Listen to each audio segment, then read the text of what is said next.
নমস্কার বন্ধুরা, আপনাদের সবাইকে স্বাগত ধীরা কুকিং ব্লগসে। আজকে আমরা মজাদার সিঙ্গাড়া তৈরি করব। এই সিঙ্গাড়াটা আমি কিভাবে তৈরি করব তার জন্য কিন্তু আপনারা পুরো ভিডিওটা অবশ্যই দেখবেন, আমার চ্যানেলটাকে সাবস্ক্রাইব করবেন। তাহলে চলুন আমরা সিঙ্গাড়াটা তৈরি করা শুরু করি। প্রথমে একটা মশলা তৈরি করে নেব আমি সিঙ্গাড়ার জন্য। তার জন্য দিয়ে দিলাম 3টে শুকনো লঙ্কা। এখানে আমি ধনেটা আগে দিয়ে ফেলেছি, আপনারা আগে গরম মশলাটা শুকনো লঙ্কার সঙ্গে ভাজা করে নেবেন, তারপরে ধনেটা দেবেন। আমি এখানে আগে ধনেটা দিয়ে ফেলেছি, গরম মশলা দেওয়ার কথা মনে ছিল না। এবার দিয়ে দিলাম গোটা গরম মশলা। আর মশলাগুলো কিন্তু হালকা করে ফ্রাই করতে হবে, খুব বেশি পোড়া পোড়া করে কিন্তু ফ্রাই করলে হবে না। এবার দিয়ে দেবো গোটা জিরে। একদম লো আছে আমি ভাজা করছি মশলাটা। দেখুন বন্ধুরা, মশলাটা ভাজা হয়ে গেছে, আমি একে ঠান্ডা করে গুঁড়ো করে নেব। এবার আমি ময়দাটা মাখাবো। ময়দাটা নিয়ে নিয়েছি, দিয়ে দিলাম সামান্য নুন, আর দিয়ে দেবো সামান্য একটু চিনি। চিনিটা দিলে স্বাদটা বেড়ে যায়, এই জন্য চিনিটা আমি দিয়ে দিলাম। এর সঙ্গে দেব কালো জিরে, আর দেব জোয়ান। জোয়ানটা দিলে কিন্তু জোয়ানের একটা আলাদা ফ্লেভার আছে, খেতে ভীষণ ভালো লাগে। আর আপনারা কিন্তু তেল দিয়ে ময়দাটাকে ময়ান করবেন না, আপনি ঘি অথবা ডালডা দিয়ে করবেন। আমি এখানে দিয়ে দিলাম 2 চামচ মতো ঘি, 4 চামচে 2 চামচ ঘি দিয়ে দিলাম। ময়দাটাকে ভালো করে ময়ান করতে হবে। আর ময়ান করার পরে আপনারা ময়দাটাকে মুট করবেন। তারপরে মুটটা খোলার পরে দেখবেন ময়দার আর দোলাটা খুলছে না। এভাবে আমি যেভাবে দেখাচ্ছি তাহলে ভাববেন ময়দাটা খুব ভালো করে ময়াম করা হয়ে গেছে। এবার অল্প অল্প জল দিয়ে ডোটা তৈরি করতে হবে, ময়দাটাকে মাখাতে হবে। আর ময়দাটা কিন্তু নরম করে মাখালে হবে না, একটু শক্ত করে মাখাতে হবে। আমরা যেরকম রুটি বা লুচি তৈরি করি তার থেকে একটু শক্ত করে ময়দাটাকে মাখাতে হবে। দেখুন বন্ধুরা, ময়দাটা মাখানো হয়ে গেছে, আমি একে ঢেকে রেখে দেবো এবার। আর আমি এবার সিঙ্গাড়ার পুরটা তৈরি করে নেব। সিঙ্গাড়ার পুরটা আমি সরিষার তেলে করব, আর সিঙ্গাড়াটা ভাজবো সাদা তেলে। তেলটা দেখুন গরম হয়ে গেছে, আমি এতে ফোড়ন দেব 5 ফোড়ন। 5 ফোড়নটা খুব ভালো করে ভাজা করে নেব। ভাজা ভাজা হয়ে গেলে আমি এর ভেতরে ফুলকপি, গাজর আর বিট দিয়ে ভাজা করব। তবে প্রথমে আমি ফুলকপিটা দিয়ে ভালো করে ভাজা করব, কারণ ফুলকপিটা ভাজা হতে একটু সময় লাগে। এই জন্য আমি ফুলকপিটা আগে এর ভেতরে দিয়ে ভালো করে ভাজা করে নেব।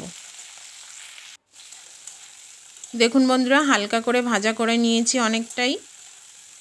এবার এর ভেতরে আমি দিয়ে দেবো আদা কুচি। আপনারা কিন্তু আদাটা বেটেও দিতে পারেন, আর এভাবে কুচি করেও দিতে পারেন। এবার দিয়ে দেবো বিট গাজর। তবে আদাটা কুচি করে দিলে আমার মনে হয় ভালো হবে, কারণ মুখে পড়লে আদাটা খেতে ভালো লাগে, আর বেটে দিলে তো আর মুখে পড়বে না। এবার দিয়ে দেবো স্বাদ মতো নুন, দেব সামান্য হলুদ গুঁড়ো। সবজিটা খুব ভালো করে ভাজা করে নেব। দেখুন বন্ধুরা, সবজি অনেকটাই সেদ্ধ হয়ে গেছে। এখন আমি দিয়ে দেবো সেদ্ধ করা আলু। আমি হাতে চেপে এইভাবে ভেঙে দেব, আপনারা কিন্তু আগে থেকেও ভেঙে নিতে পারেন। আমি হাতে চেপে ভেঙে দিয়ে দিলাম। আর সিঙ্গাড়ার মধ্যে আলু না দিলে কি ভালো লাগে? সিঙ্গাড়ার মানে আলু, সিঙ্গাড়ার মধ্যে অবশ্যই আলু দিতে হবে। এবার আমি খুব ভালো করে ভাজা করে নেব সবজিগুলো। আপনারা শীতের সময় কিন্তু এখন বিভিন্ন ধরনের সবজি দিয়েও সিঙ্গাড়া করতে পারেন। দেখুন বন্ধুরা, সবজিটা খুব ভালো করে ভাজা হয়ে গেছে। এবার আমি ভাজা মশলাটা দিয়ে দেবো। যে মশলাটা ভাজা করেছিলাম সেটা গুঁড়ো করে আমি দিয়ে দেবো। আর এই মশলার গুঁড়োটা কিন্তু একটু বেশি করেই দিতে হবে, তাহলে খেতে বেশি ভালো লাগবে, কারণ মশলার ফ্লেভার ছাড়া কিন্তু সিঙ্গাড়া খেতে ভালো লাগে না। দেখুন বন্ধুরা, সব কিন্তু সেদ্ধ হয়ে গেছে আর ভালো করে ভাজা হয়ে গেছে। এখন আমি দিয়ে দেবো মটরশুঁটি, কারণ মটরশুঁটি সেদ্ধ হতে খুব বেশি সময় লাগে না, আর বেশি ভাজা করলে কিন্তু মটরশুঁটি শক্ত হয়ে যায়। এবার আমি নামানোর আগে দিয়ে দেবো সামান্য ধনের পাতা। খুব বেশি ধনের পাতা আমি এখানে দেবো না, তাহলে মশলার ফ্লেভারটা কিন্তু নষ্ট হয়ে যাবে। দিয়ে দিলাম চীনাবাদাম। এগুলো ভাজা বাদাম, আমি খোসা ছাড়িয়ে দিয়ে দিয়েছি। আপনারা কাঁচা বাদাম বাড়িতে ভেজেও দিতে পারেন।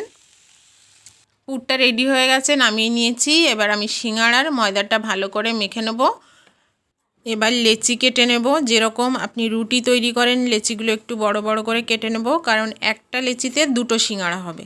লেচিগুলো করা হয়ে গেছে।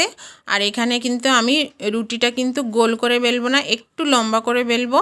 দেখুন আমি কীভাবে রুটিটা বেলছি, আর রুটিটা কিন্তু পাতলা হবে না, একটু মোটা হবে। আমরা যেরকম স্বাভাবিক রুটি বেলি সেরকম হবে না, একটু মোটা করে বেলতে হবে সিঙ্গাড়ার রুটিটা। দেখুন আমি লম্বা করে বেলে নিয়েছি। এবার মাঝখান থেকে দুভাগ করে কেটে নেব।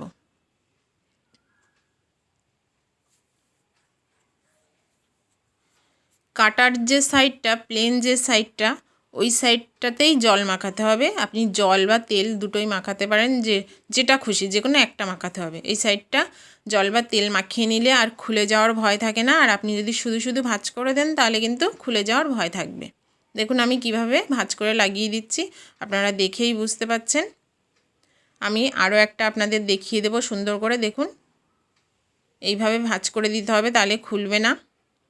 এবার এর ভেতরে আমি পুরটা দিয়ে দেব।